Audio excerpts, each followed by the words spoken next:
Trigger warning: entitlement, racism, homophobia. Mood spoilers: frustrating, satisfying. I, gay. 57M, have known my best friend Harry, gay. 64M, for 40 years. He is disabled and his health is deteriorating but still manages to work from home at a minimum wage job. His partner Nathan, M58, works 30 hours per week so he can spend a little extra time taking care of household chores and caring for my friend. We all live in an outrageously expensive city, so the best apartment they can afford to rent is small and a bit of a dump. My friend's parents both died within the last 2 years and he's been desperately looking forward to the inheritance he's about to get. That, combined with his retirement savings next year, will be enough for him to purchase a moderately decent apartment out in the suburbs where he can spend his retirement years. Probably not many left. Last week his two older sisters, Mary, 69, and Rachel, 67, came to visit him. Rachel is fairly well known as a prominent figure in the environmental movement, a great reputation as a tree-hugging hippie who's been arrested numerous times for her activism.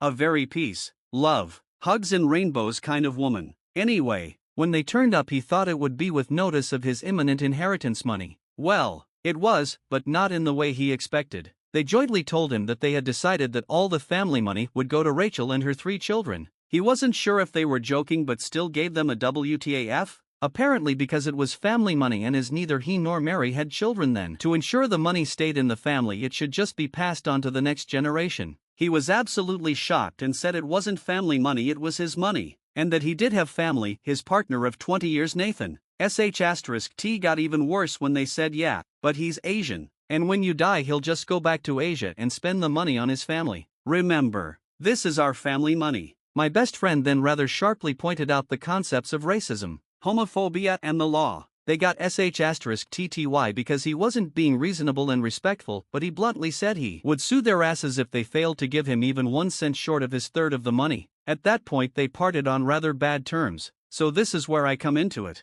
I'm a hurt me and you're looking for trouble. Hurt my best friend and I will burn your world to the ground kind of guy. It's been almost 2 weeks and while he's simply refusing to speak to her, I'm still absolutely raging that Rachel is now going back to her life, into the political community, without anyone knowing what a total B*TCH move she tried on my friend. I believe her outrageous behind-the-scenes politics should be publicly known, easily done by messaging her 356 Facebook friends. To me that would be true justice for her entitlement, racism and homophobia. Would it be overkill though?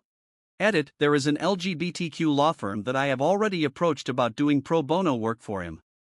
Good news and bad news. Mary has switched sides and now supports Harry. As Mary doesn't have children, she has always doted on Rachel's, her nephews and nieces. She's supported them financially, given them great gifts and even taken them to Europe on vacations. She says that while she did go to his house to persuade him to pass on the money to the children, given that Harry doesn't have kids he would see reason that it was the right thing to do. She had zero idea that Rachel would do down the give the money to me because you don't have family and Nathan doesn't count because he's Asian road. Mary was horrified, but as she hates confrontation in groups of people, didn't say anything at the time. After they left, Mary told Rachel she was completely out of line and now believed Harry should get his full share. Rachel didn't budge, so Mary phoned Harry to apologize for what happened and said he now has her full support.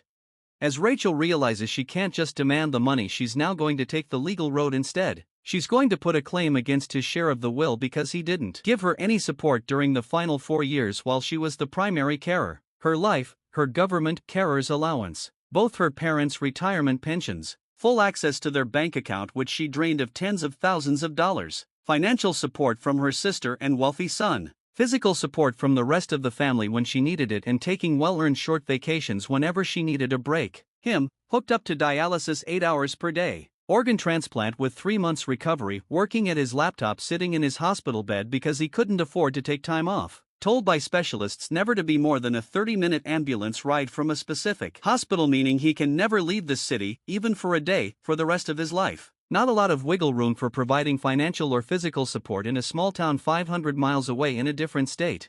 When Rachel informed Mary she would go the legal route, Mary was furious and immediately phoned Harry to warn him. I went to my law firm on Harry's request 9 a.m. Monday morning. I gave them full details of everyone involved, the properties, all Rachel's financial resources as above, and details of the conversation where she expressed racist and homophobic comments. How this is not a change of attitude but a change of strategy. The lawyers are all set. Their specialty is fighting off racist and homophobic families trying to steal the inheritance of LGBTQ people. He just smiled and said, "We are going to get him every cent he's owed and bleed her dry in financial costs in the process." So the upshot of it all, Mary is no longer speaking to Rachel and has told the nieces and nephews what their mother is trying to do. Harry says he will never have anything to do with her again and she can fry in hell for doing this. I'll take that as permission to go scorched earth nuclear on her after the court case has been settled. I guess in the meantime I'll move in the shadows. I did send her a message, Rachel. You seem to have forgotten Harry has another family member, his best friend of 40 years. While you are trying to take everything from him, I will give everything I have to protect him. I stole my disabled brother's inheritance because he's gay and has an Asian boyfriend. May get you a cheer at a MAGA convention, but can you imagine how that sentence would sound in our world? Imagine how the 200 people would have reacted if you'd got up with a microphone and announced that at your 60th birthday party that I attended. Go down this road and you will lose your brother forever and disgust everyone in your entire extended family, especially your own children. To get to him you will have to go through me and my law firm. Regards, Harry's pet Rottweiler Jerry. Ha! I sent that message to Rachel privately with just a veiled threat to go public if she kept pursing this course of action. The thing with entitled people though is that sometimes they are so delusional they believe they are the victims. She has now forwarded the message I sent her some of our mutual acquaintances, including her own children, to show them what a bitch I am. Wait, I point out what a homophobic racist sister you are, but you're telling people I'm the nasty one? So now those people are messaging me to confirm that the letter I sent was real and that the situation is exactly as I made it out to be. I'm simply responding yes, it's all true, desperately restraining myself from elaborating any further, as I don't want to complicate the situation or encourage more people to get involved. So much for me ruining her life. She seems fairly intent on doing it to herself. I think actions/consequences might finally be hitting home. She replied to my message with, "What a terrible thing to do to me on election day." Wait, that's the worst part of all of this? I understand you care about Harry, nice, but what you said is inappropriate and untrue. Don't ever send me a message like this again. Let's see. Rachel, this is family money and you don't have family, so it should come to me. Harry, I do have family, his name is Nathan and we've been together for 20 years. Rachel, yeah, but when you die he'll go back to Asia and spend the money on his Asian family, so it should come to me and my family instead. Entitlement, homophobia, racism. I've known her for 40 years and I've never heard her say anything remotely like this before. And yes, she truly is a peace-loving, tree-hugging hippie. That doesn't change the fact that I've also known her to always feel entitled. Perhaps she just doesn't realize it because she usually gets what she wants, and people are often happy to give it because she generally is a lovely person. But when this amount of money is at stake and she's told no, I guess she just went into a death spiral. Now she thinks she'll be punishing me by forwarding the message to Harry so that he'll realize what a nasty person his best friend is. I can just imagine the smile on his face when he reads it and his coming response to me, "Oh, you are awful, and that's what I love about you." I didn't respond to her and don't intend to. She knows where she stands with me now and I have no interest in dealing with her again. Should she go down that road though? As the saying goes, I'll see you in court. Rachel has crashed and burned. And as I suspected from the start, the one thing she values more than money is her reputation. After forwarding my personal email to a few mutual acquaintances to show them how nasty I am, of course it then spread like wildfire. Her children immediately messaged Harry and said they were horrified by her actions and the fact she'd said she was doing it for the family. They had no foreknowledge of this and assured him they wouldn't let it happen. They also know how entitled their mother can be, so knew that I would never make those accusations if they weren't true. The one I'm closest to phoned me up to keep me up to date with the fallout. When questioned by dozens of people if she really was trying to steal her brother's money, Rachel's prepared response was, "No, we had an agreement that if I looked after our parents he would leave me his inheritance." He reneged on that agreement.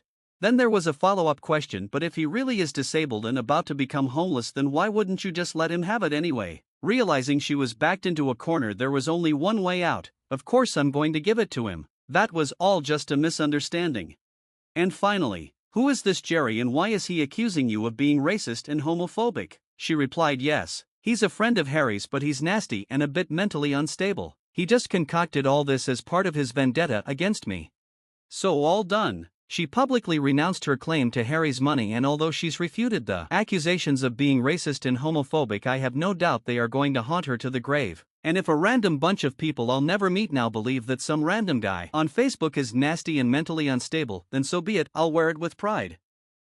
I thought the whole *T storm was over. I thought I had crushed Rachel and her entitlement and that Harry was free to live out his life in peace. But apparently her entitlement is of such epic proportions she's gone in for another round. It turns out that the B*TCH troll from H*LL has just been laying low while she went to a financial advisor and has had a lawyer send Harry a detailed account for the money he owes her with a threat to sue if he doesn't. Again, she doesn't have a legal leg to stand on. You can't claim retrospectively that a person made a verbal financial contract with you. So it's not that I'm afraid for Harry financially. It's just that I cannot comprehend the sheer audacity of it. I have never thought of this before because I have never considered what I did was burden in any way to me. But this whole incident has done though is trigger a repressed grudge I've held against her for over 30 years.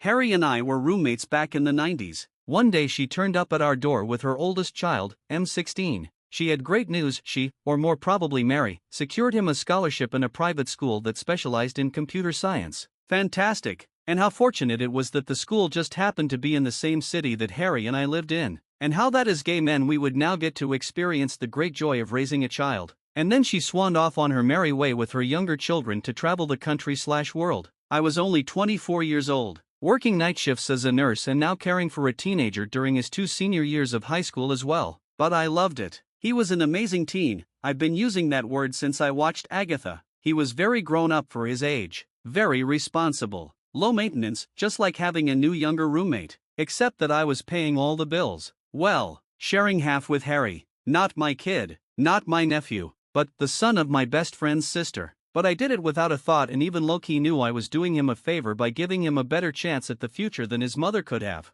At 18 he moved out with some friends and I was so proud his school grades were so great he got a scholarship to a college where he could further his computer science career. And kinda proud of myself too. The year after teen graduated Rachel turns up again with next oldest child, F16. Great news, she got a scholarship to an arts college for her 2 senior years, so it was really just a carry-on as usual. A great time with teen too, me never considering for a moment that it was also at great expense. She did really well at high school and then got to do a dream gap year working in Paris and Berlin. Now I've been triggered. Rachel has gone to a lawyer and put this retrospective financial claim for caring for a family member against her brother. But it was her brother and I who looked after her 2 children for 2 years each, working our asses off to cover rent, bills, food and school expenses while she was living off the Social Security single mother benefit and their father's child support. I've looked up several government websites last weekend and used the figures to create an Excel spreadsheet. It costs $13,000 a year to raise a teenager. I paid half, so that's $6,500. I did that for 4 years, comes to $26,000. So, as my update, I got a copy of the letter Rachel's lawyer sent to Harry. I then went to a lawyer myself today and got him to write a letter using literally the exact same words as she did to claim $26,000 with a threat to sue if she doesn't pay. The lawyer was absolutely stunned and said something to the effect of, "You know, this is the most ridiculous letter I've written in my entire career and that I'm going to have to charge you $1,000 for it?" I told him it wasn't about the money. It was worth every cent for the satisfaction of imagining the look on her effing face when she opened it. I haven't told the children, and never will, as I would never want them to think they were a burden on me in any way. However, I'm sure now as adults in their 40s they would be absolutely horrified to know that their mother was using their child support money to travel the world while I raised them. Just as horrified as they were when they heard she was bullying Harry for his money. I do hope Rachel takes this as an implied threat to go public just as I did last time though. Rachel took my bill for $26,000 straight to her kids and said, "See? He was just using you for money. To use someone for money you actually have to be getting money." She talks to her children like they're still children though. They're in their late 40s now, so clearly see my demand for what it was, accusing their mother of literally doing the exact same thing. It did make teen feel bad though, and he rang me up and said, "I'm so sorry. I was having such a great time with my uncles I never stopped and thought of the hardship you were suffering. Give me your bank account details and I'll pay you and Harry the money my B*TCH mother should have 30 years ago." Absolutely not. That money was child support for you. With it we could have given you a better life, a nicer house with a bigger bedroom, bought you a better computer, better school equipment, better shoes, a bigger allowance. If anything, she should be paying you back for what she deprived you of as a child. The fact that you consider me an uncle and had a great time is all I ever needed.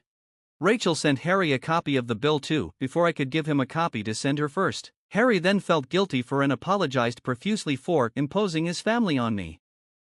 Harry goes out of his way to find things to feel guilty about. 2 years ago my PC died and at brunch 2 days later he turned up with his spare laptop. saying his work PC was all he needed at home. 6 months later he said he desperately needed it back because his PC had died. No problem. It was his and he'd just lent it to me. He went home so riddled with guilt that 3 days later he turned up with a new PC as a present. After he left I looked up how much it was worth, twice as much as the laptop I just returned to him. So I had to assure him that his family has never a problem, his parents were lovely. Mary is lovely. The nieces and nephews are great. And for 40 years I thought Rachel was a great person too. You can read what I said about her in my first post. It was only now that she's demanding his money that I am seeing the truth. She has been a lifelong manipulator and freeloader.